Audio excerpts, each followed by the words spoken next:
En la rica y tumultuosa trayectoria del pueblo de Israel, hay un capítulo extraordinario al que muchos se refieren como los años indomables de la nación. Imagina un tiempo en que la ausencia de monarcas o de un gobierno central dejaba a la sociedad a merced del caos, amenazando su existencia de diferentes maneras. Esta fase intrigante se conoce como la Era de los Jueces, un período que se extendió por aproximadamente 350 años y que alberga algunas de las narrativas más impresionantes de la Biblia. ¿Te has detenido a reflexionar sobre cómo una nación puede subsistir sin un líder formal? ¿Cómo un pueblo logra mantenerse unido mientras enfrenta enemigos por todos lados? La respuesta emerge de un grupo singular de héroes y heroínas que Dios levantó en momentos críticos de la historia. Estos personajes no eran jueces en el sentido convencional que conocemos hoy. Eran mucho más que eso. Eran guerreros valientes, libertadores y líderes carismáticos, elegidos directamente por Dios para guiar y rescatar a su pueblo. En este panteón de figuras notables encontramos personajes fascinantes. Una profetisa que comandó ejércitos, un hombre que derrota a un ejército entero con solo 300 valientes soldados, un guerrero que hace un voto trágico y hasta un hombre con fuerza sobrehumana que enfrenta solo a miles de enemigos. Las narrativas que rodean a estos jueces están repletas de decisiones épicas y controvertidas, ofreciendo lecciones profundas sobre liderazgo, fe y las repercusiones de nuestras elecciones. A lo largo de esta jornada por la historia de los jueces de Israel, verás cómo Dios actúa a través de individuos improbables para realizar hazañas extraordinarias y cómo un pueblo puede a veces aprender de la manera más dura las consecuencias de alejarse de sus valores y de su fe. La narrativa de los jueces de Israel comienza después de un momento decisivo en la historia de los hebreos: la conquista de la tierra de Canaán bajo el liderazgo de Josué, el sucesor de Moisés. Las tribus israelitas lograron tomar gran parte de la tierra prometida tras batallas memorables, como la caída de los muros de Jericó y la lucha en la que el sol se detuvo en Gibeón. Esta conquista, aunque significativa, no fue completa, pero sentó las bases de Israel en la tierra prometida por Dios a Abraham siglos atrás. Tras conquistas de gran magnitud, cada tribu recibió su territorio.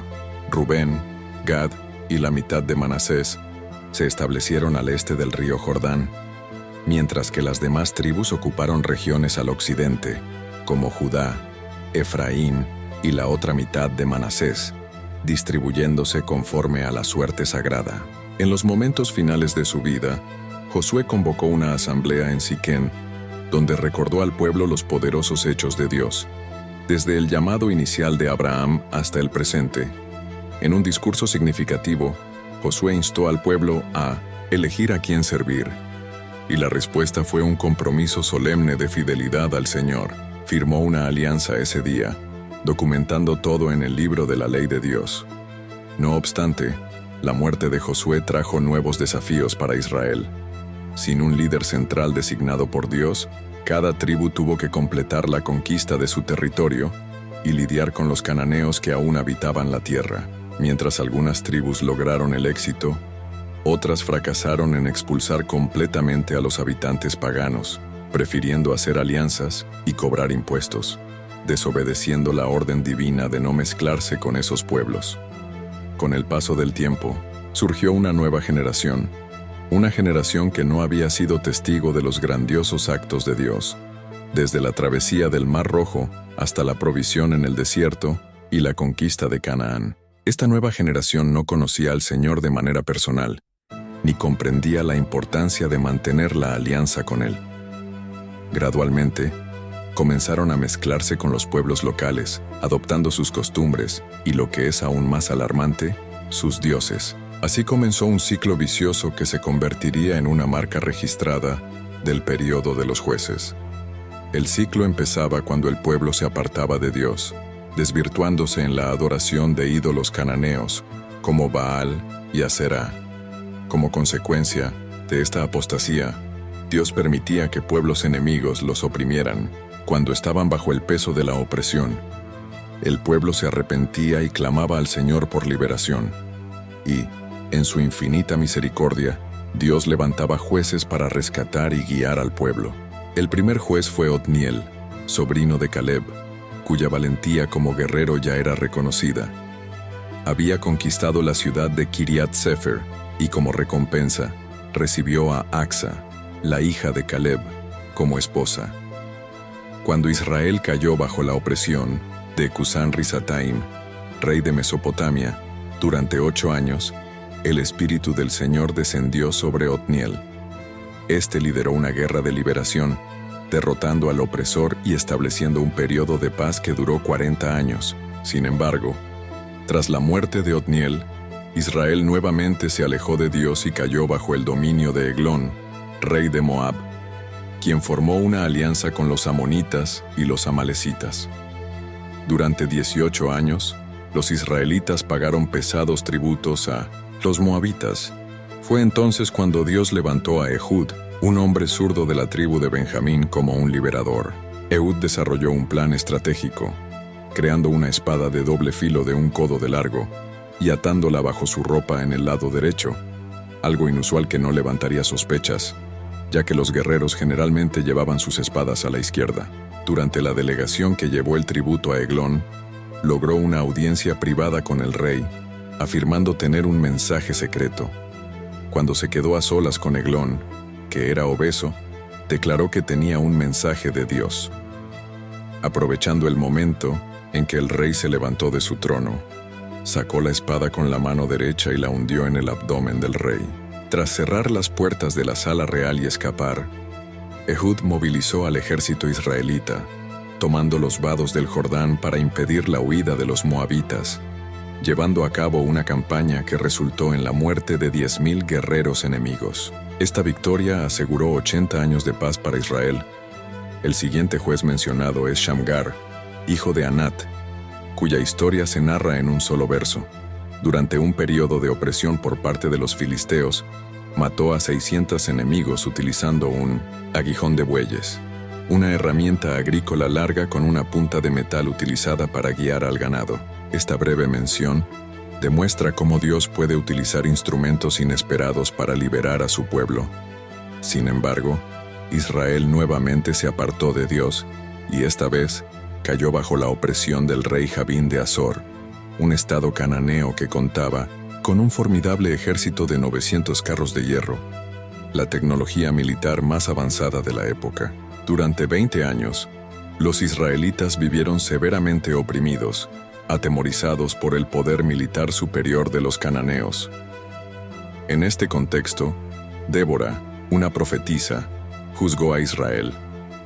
Ella se sentaba bajo una palmera en la región montañosa de 1900 en Efraín, donde la gente acudía a ella para resolver disputas.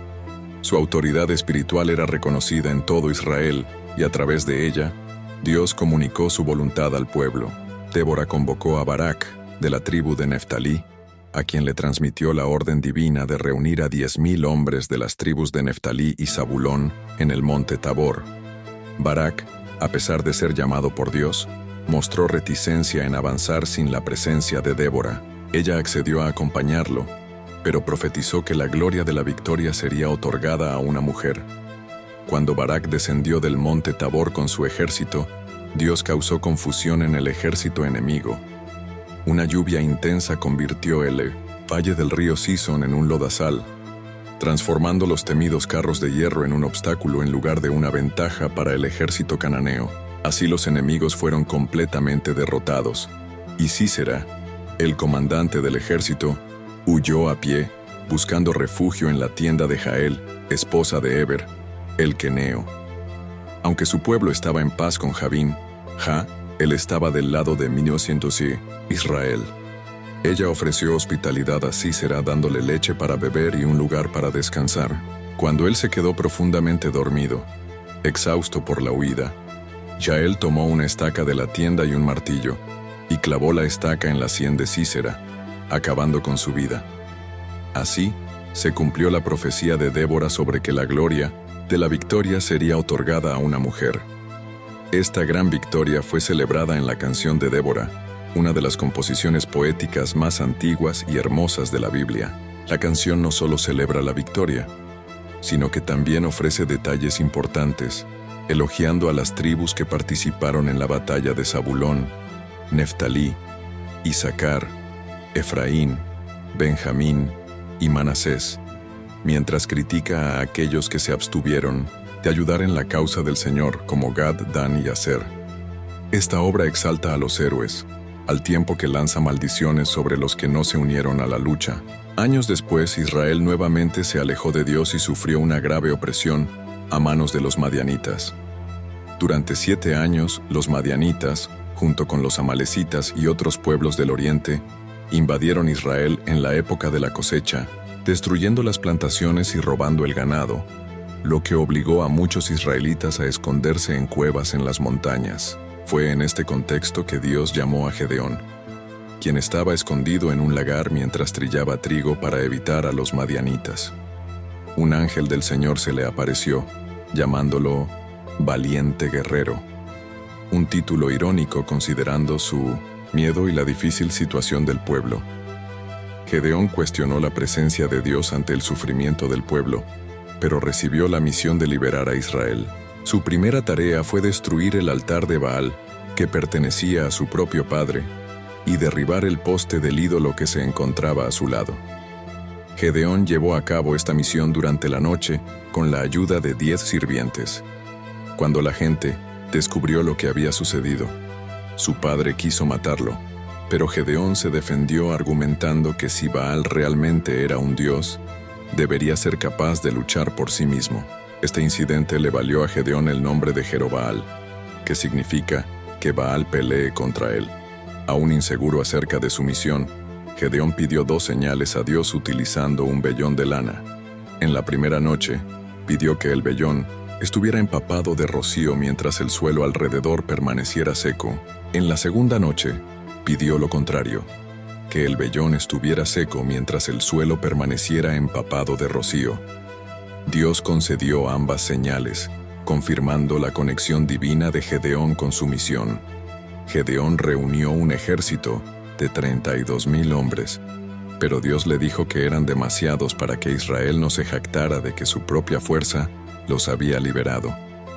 Así, Dios comenzó a reducir el número de soldados. Primeramente pidió a todos los que temieran o estuvieran asustados que regresaran a casa. De esta manera, 22,000 hombres se marcharon, dejando a Gedeón con solo 10,000. Aún así, Dios indicó que el número seguía siendo excesivo.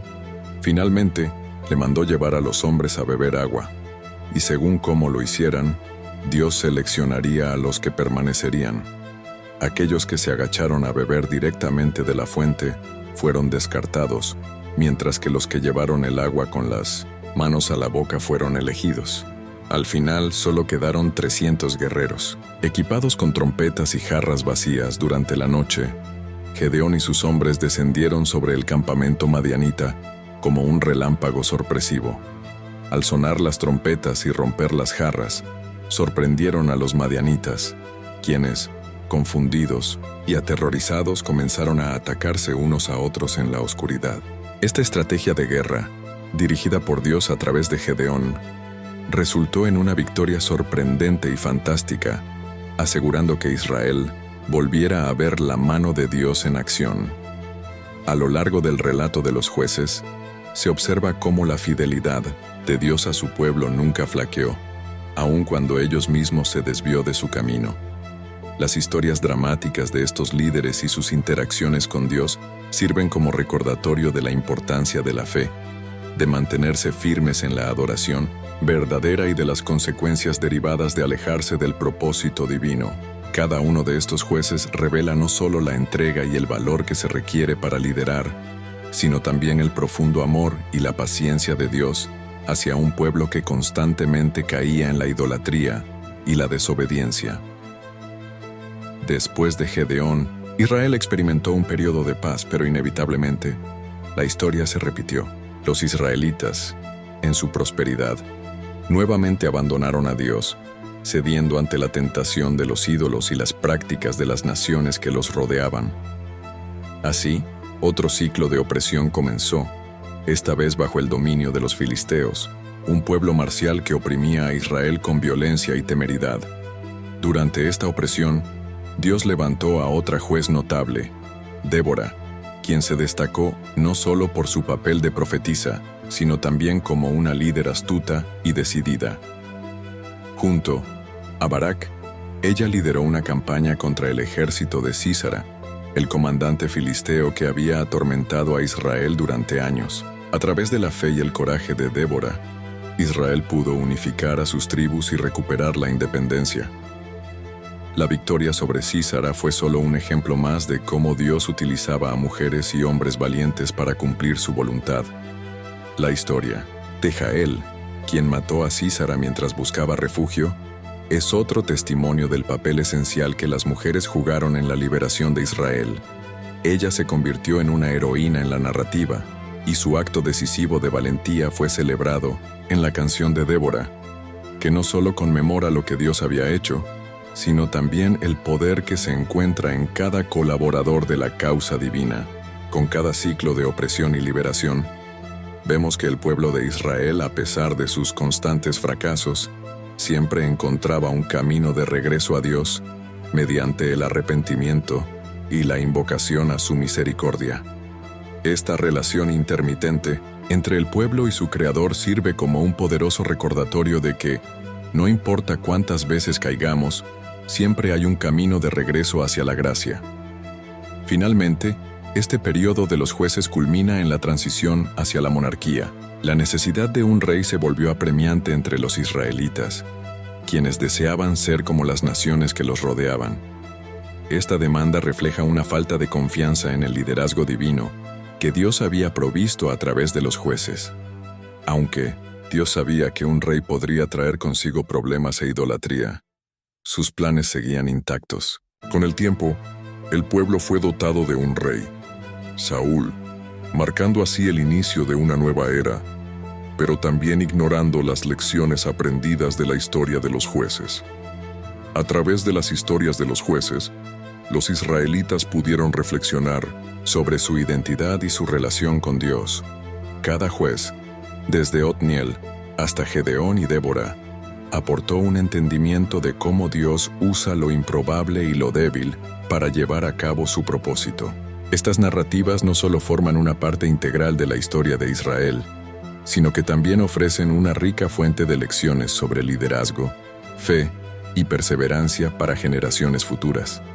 Así, la era de los jueces nos recuerda que, aunque enfrentemos conflictos y desafíos, la clave radica en nuestra disposición a regresar a Dios, a adorarle en espíritu y en verdad, y a aprender de cada tropiezo. Con su ayuda, podemos ser capaces de superar cualquier opresión y encontrar nuestro lugar en la historia que Él ha enmarcado para nosotros. La fidelidad de Dios es inquebrantable, y su llamado a la restauración y a la paz sigue resonando a lo largo de las generaciones, guiándonos hacia un futuro lleno de esperanza. Siguiendo la ley de Moisés, Gedeón permitió que los temerosos regresaran a casa. Como resultado, 22,000 hombres se retiraron, dejando solo a 10,000. Sin embargo, Dios dijo que seguían siendo demasiados, así que pidió hacer un experimento. Los hombres debían beber agua de un arroyo, y aquellos que se arrodillaran para beber serían descalificados. Solo aquellos que llevaban el agua a la boca con las manos, manteniéndose alerta, serían elegidos. Al final, apenas quedaron 300 hombres después de esta prueba. Este pequeño ejército que Dios había escogido le proporcionó a Gedeón una estrategia inusual. Esa noche, Gedeón escuchó a un soldado madianita contar un sueño a su compañero. Un pan de cebada rodaba hasta el campamento madianita y destruyó una tienda. Su compañero interpretó el sueño como un presagio de que Dios había entregado a Madián en manos de Gedeón. Este sueño motivó a Gedeón, quien dividió a sus 300 hombres en 3 grupos. Les proporcionó a cada uno una trompeta, un recipiente vacío y una antorcha. En medio de la noche, rodearon el campamento enemigo y al señal de Gedeón, todos tocaron las trompetas y rompieron las jarras, revelando las antorchas. Entonces gritaron: «La espada del Señor y de Gedeón». El estruendo repentino y las luces brillantes causaron una gran confusión en el campamento madianita. En medio de su pánico, los enemigos comenzaron a luchar entre ellos y finalmente huyeron. Gedeón convocó más tropas para perseguir a los fugitivos, logrando una victoria completa. Después de esta victoria extraordinaria, el pueblo deseaba que Gedeón se convirtiera en su rey y estableciera una dinastía. Sin embargo, él, con sabiduría, rechazó esta oferta, afirmando que el Señor debería reinar sobre ellos. Lamentablemente, Gedeón cometió un error al crear un efod con el oro tomado de los madianitas, lo que se convirtió en un objeto de idolatría para Israel. A pesar de esto, la tierra disfrutó de paz durante 40 años durante su vida. Gedeón, que tuvo 70 hijos, mostró su prosperidad e influencia. Tras la muerte de Gedeón, uno de sus 70 hijos, Abimelec, cuyo nombre significa «Mi padre es rey», decidió tomar el poder que su padre había rechazado. Nacido de una concubina que vivía en Siquem, Abimelec aprovechó sus lazos familiares. Con astucia, buscó el apoyo de los ciudadanos de Siquem, preguntándoles qué sería mejor: ser gobernados por todos los 70 hijos de Gedeón o por un solo hombre que era hueso de su hueso y carne de su carne. Convencidos por su argumento y movidos por un orgullo tribal, le proporcionaron a Abimelec 70 monedas de plata del templo de Baal Berit.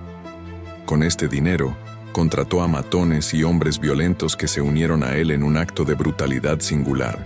Abimelec fue a la casa de su padre en Ofra y asesinó a sus 70 hermanos en la misma piedra. Solo el joven Jotam logró escapar. Esta es la esencia del relato de los jueces. Una exploración de la naturaleza humana, de nuestras luchas internas, de las decisiones que tomamos y de las consecuencias que derivan de ellas. A través de los altibajos de su historia, Israel, y cada uno de nosotros, se enfrenta a la pregunta fundamental de a quién decidimos servir y qué tipo de líderes elegimos seguir. En la complejidad de esta historia, el eco de la búsqueda de Dios por un pueblo fiel sigue reverberando a través de los siglos, recordándonos que, a pesar de nuestras fallas, siempre hay un camino hacia la redención y la restauración. Con el paso del tiempo, las historias de los jueces en Israel no solo se convirtieron en relatos de valentía y traición, sino que también se transformaron en lecciones morales que resonarían a través de las generaciones. Estas narrativas ofrecen una profunda comprensión de la condición humana y de la continua lucha entre el bien y el mal, entre la fidelidad a Dios y la seducción de la idolatría. A medida que otras figuras emergieron, como Jefté y Sansón, el ciclo de opresión y liberación se hizo aún más evidente. Jefté, quien nació de una relación fuera del matrimonio y fue despreciado por su familia, se convirtió en un líder inesperado. Su historia está marcada por decisiones difíciles, incluyendo un voto imprudente que tuvo repercusiones devastadoras.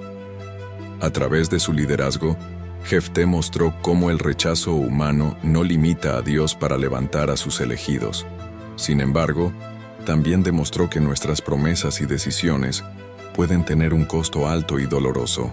Sansón, por su parte, es quizás uno de los jueces más emblemáticos de esta era. Dotado de una fuerza sobrenatural, su vida estuvo marcada por su amor por una mujer filistea, Dalila, cuyo engaño llevó a su caída. La historia de Sansón es una poderosa ilustración de cómo el descuido de los compromisos y de la relación con Dios puede llevar a la ruina. Sin embargo, su historia también culmina con una nota de redención, pues en su muerte, Sansón derrotó a sus enemigos y puede ser visto como un símbolo de la victoria final de Dios sobre el mal. El periodo de los jueces es una representación clara de la psicología colectiva de Israel. Su constante oscilación entre la lealtad a Dios y la desobediencia, entre el arrepentimiento y la idolatría. Cada juez es un reflejo de los deseos, temores y esperanzas del pueblo. Cuanto más se alejaban de Dios, más calamidades enfrentaban y más urgentemente clamaban en sus momentos de dificultad. Este ciclo de desobediencia, sufrimiento, arrepentimiento y liberación es el hilo conductor de esta historia. Con el tiempo, la presión de otras naciones y la necesidad de un sistema de gobierno más estructurado llevaron a los israelitas a insistir en la instalación de un rey. Deseaban un líder tangible que pudiera guiarlos y protegerlos de sus enemigos, alguien que pudiera unir a las tribus dispersas bajo una sola corona. Esta demanda reveló su falta de confianza en el liderazgo divino que había estado presente durante los años de los jueces. Sin embargo, esa decisión, que finalmente conduciría al establecimiento de la monarquía en Israel, también traería consigo nuevas tensiones y desafíos. A pesar de todas las luchas y complicaciones, el periodo de los jueces sirvió como una plataforma donde el carácter de Dios fue puesto a prueba y mostrado en su relación con su pueblo. Revelaba que, incluso en medio de su infidelidad, Dios permanecía fiel. La historia de Israel durante esta era es una poderosa recordatorio de que la soberanía de Dios se manifiesta en las circunstancias más inesperadas. Reflexionando sobre la historia de los jueces, nos damos cuenta de que es un espejo de nuestras propias vidas. Cada uno de nosotros enfrenta ciclos de decisiones que pueden llevar a consecuencias positivas o negativas. Los relatos de Gedeón, Jefté y Sansón nos enseñan que, en nuestra debilidad, podemos encontrar fortaleza en Dios, y que, por muy oscura que pueda parecer la situación, siempre existe la gracia y la oportunidad de redención.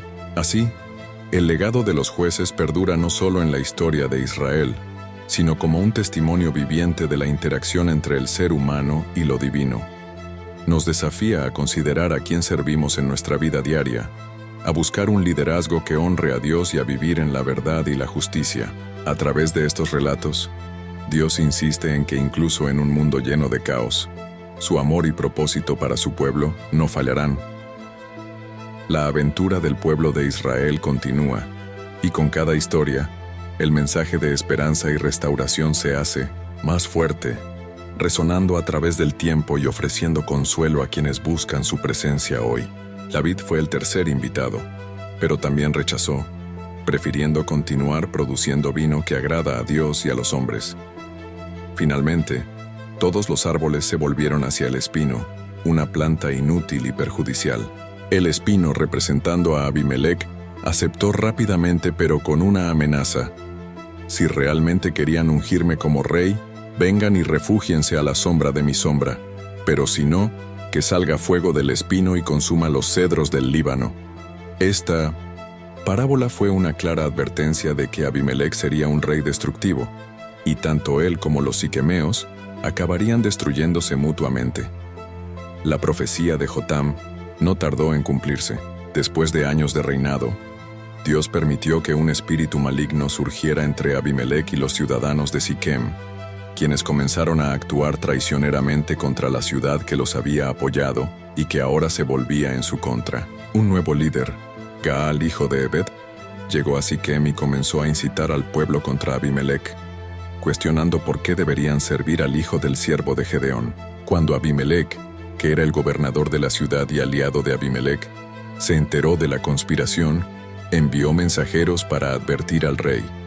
Abimelec reaccionó con violencia, atacó brutalmente la ciudad, mató a sus habitantes y la destruyó completamente, esparciendo sal sobre sus ruinas, un gesto simbólico de maldición y esterilidad perpetua.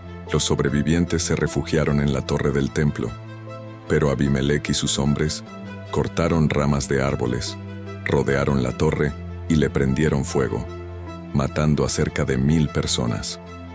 La carrera sangrienta de Abimelec encontró su fin nuevamente en Tebes, una ciudad que intentó conquistar.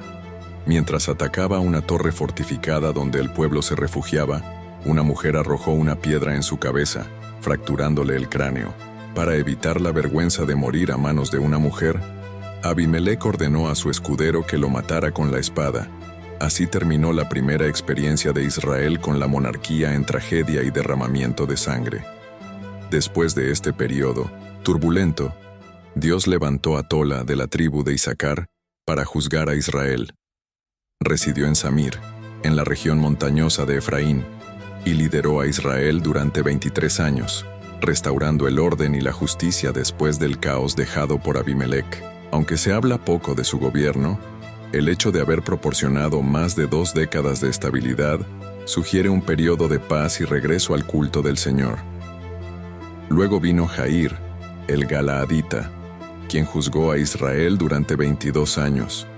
Su prosperidad se evidencia en el hecho de que tuvo 30 hijos que montaban 30 asnos y gobernaron 30 ciudades en Galad. Este detalle no solo demuestra la riqueza e influencia de Jair, sino que también sugiere un periodo de paz y desarrollo económico bajo su liderazgo. Sin embargo, tras la muerte de Jair, Israel nuevamente se alejó del Señor, sirviendo a los Baales, Astartes y otros dioses paganos. Como consecuencia, Dios los entregó en manos de los filisteos y de los amonitas, quienes los oprimieron duramente durante 18 años. Fue en este contexto que surgió Jefté, una figura compleja y trágica en la historia de Israel. Jefté era hijo de Gilead con una prostituta, y cuando creció, sus medios hermanos nacidos de la esposa legítima de Gilead lo expulsaron de la familia, diciéndole que el hijo de otra mujer no tendría parte en la herencia. Rechazado, se estableció en la tierra de Tob, donde reunió un grupo de hombres vagabundos que lo siguieron en sus aventuras. Cuando los amonitas comenzaron a hacer guerra contra Israel, los ancianos de Gilead lo buscaron. Jefté, el mismo hombre que había sido rechazado, ahora fue solicitado para liderar la lucha contra los enemigos. Primero, los confrontó con la ironía de la situación. Lo habían echado y ahora venían a buscar su ayuda. Tras algunas negociaciones, acordó liderar al pueblo con la condición de que, si ganaba, sería reconocido como jefe sobre todos los habitantes de Gilead. Antes de 1200 partir a la batalla, Jefté intentó el camino diplomático, enviando mensajeros al rey de los amonitas para preguntar las razones de su ataque a Israel. El rey respondió acusando a Israel de haber tomado sus tierras al regresar de Egipto. Jefté luego presentó una explicación histórica detallada, demostrando cómo Israel había conquistado legítimamente esas tierras de Sihón, rey de los amorreos, y no de los amonitas. Sin embargo, cuando la diplomacia falló, Jefté se preparó para la guerra. Fue entonces que hizo un voto imprudente al Señor. Si Dios le diera la victoria, ofrecería como holocausto a la primera persona que saliera de su casa para recibirlo a su regreso. El Señor concedió la victoria a Jefté, quien derrotó completamente a los amonitas. Sin embargo, al regresar a casa en Mizpa, la primera en salir a recibirlo, danzando al son de los panderos, fue su única hija. Ante esta trágica revelación, Jefté rasgó sus vestiduras en desesperación. Su hija, entendiendo el voto de su padre, aceptó su destino, pidiendo solo 2 meses para llorar su virginidad en las montañas con sus amigas. Después de este periodo, Jefté cumplió su voto, un gesto que estableció una costumbre en Israel, donde las jóvenes salían anualmente a lamentar a la hija de Jefté durante 4 días. A pesar de la victoria sobre los amonitas, esto ocasionó un conflicto interno con la tribu de Efraín. Los efraimitas, sintiéndose excluidos de la gloria de la batalla, amenazaron con quemar la casa de Jefté. Este conflicto desembocó en una guerra civil, en la que los gileaditas, bajo la dirección de Jefté, derrotaron a los efraimitas. Para identificar a los fugitivos de Efraín, que intentaban cruzar el Jordán, los gileaditas utilizaron una prueba lingüística. Les pidieron que pronunciaran la palabra Shibolet. Los efraimitas, que no podían pronunciar el sonido shi, decían Sibolet, y por lo tanto fueron ejecutados.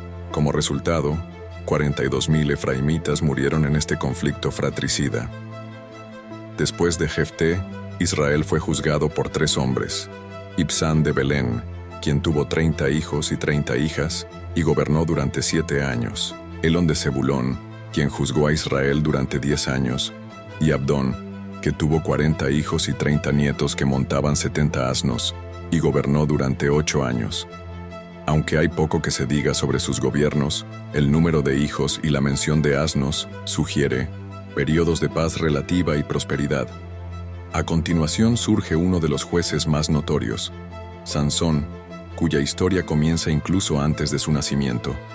Durante un tiempo en que Israel estaba bajo el dominio filisteo, el ángel del Señor se apareció a la esposa de Manoá, que era estéril, anunciándole que tendría un hijo. Este niño debía ser nazareo desde el vientre, lo que significaba que nunca debería beber vino o bebida fuerte, no se le cortaría el cabello y nunca tocaría un cadáver. Él comenzaría a liberar a Israel del poder de los filisteos. Cuando la niña nació, le pusieron el nombre de Sansón, y el Señor lo bendijo.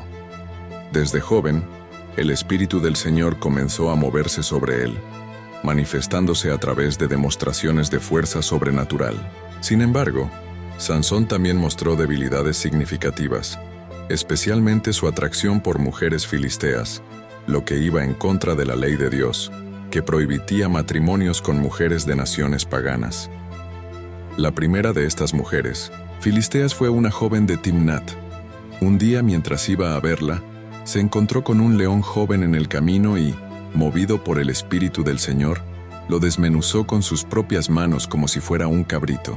Días después, al pasar de nuevo por el mismo lugar, encontró un enjambre de abejas y miel en el cadáver del león.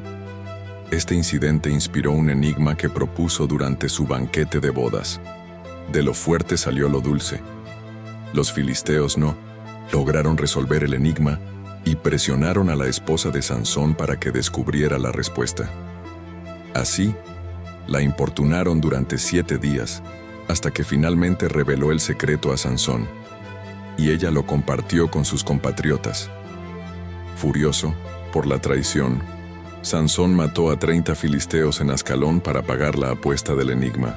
Tiempo después, al enterarse de que su suegro había dado su esposa a otro hombre, Sansón capturó 300 zorras y las ató en pares, colocando teas entre sus colas. Luego las soltó en los campos de los filisteos, causando la destrucción de millares en sus cosechas. En represalia, los filisteos quemaron a la esposa de Sansón y a su suegro. Esto llevó a Sansón a atacar a los filisteos con gran furia, causando un gran número de muertes entre ellos. La venganza de Sansón provocó una invasión filistea en Judá, donde los filisteos comenzaron a buscarlo. Para evitar una guerra, 3,000 hombres de Judá acudieron a Sansón, quien se había refugiado en la cueva de Etam. Ellos lo ataron y lo llevaron para entregarlo a los filisteos. Sin embargo, cuando lo libraron, el Espíritu del Señor vino poderosamente sobre Sansón, rompiendo las cuerdas como si fueran hilos quemados. Con la mandíbula de un burro que encontró en el suelo, mató a 1,000 filisteos. Después de esta batalla, agotado y sediento, Sansón clamó al Señor, quien hizo brotar agua de una roca, dándole de beber y restaurando sus fuerzas. En otra ocasión, memorable, Sansón visitó a una prostituta en Gaza. Cuando los filisteos cercaron la ciudad para atraparlo, a medianoche, Sansón se levantó y arrancó las puertas de la ciudad, llevándose el marco y los cerrojos hasta la cima de una montaña que está frente a Hebrón. El episodio más famoso de la vida de Sansón involucró a Dalila, una mujer del valle de Sorek. Los príncipes de los filisteos le ofrecieron 1,100 piezas de plata cada uno para que descubriera el secreto de la extraordinaria fuerza de Sansón. Dalila intentó en 3 ocasiones descubrir su secreto, y en cada una de ellas, Sansón la engañó. Primero le dijo que sería con 7 cuerdas de arco nuevas, luego con nuevas cuerdas que nunca habían sido usadas, y finalmente, con 7 trenzas de su cabello tejido en un telar. Después de importunarlo diariamente hasta que su alma estuvo angustiada, Sansón reveló que su fuerza estaba en su cabello sin cortar, símbolo de su consagración a Dios como nazareo desde su nacimiento. Dalila lo hizo dormir en su regazo y llamó a un hombre para que le cortara las 7 trenzas de su cabello. Al despertarse, Sansón se dio cuenta de que el Señor lo había abandonado, y los filisteos lo capturaron, le sacaron los ojos y lo llevaron a Gaza, donde lo encadenaron y lo pusieron a moler grano en la prisión. Mientras tanto, su cabello comenzó a crecer nuevamente. Durante un festival, cuando la casa del templo estaba llena de personas, los filisteos trajeron a Sansón para que los divirtiera. Colocado entre las columnas centrales, Sansón hizo su última oración.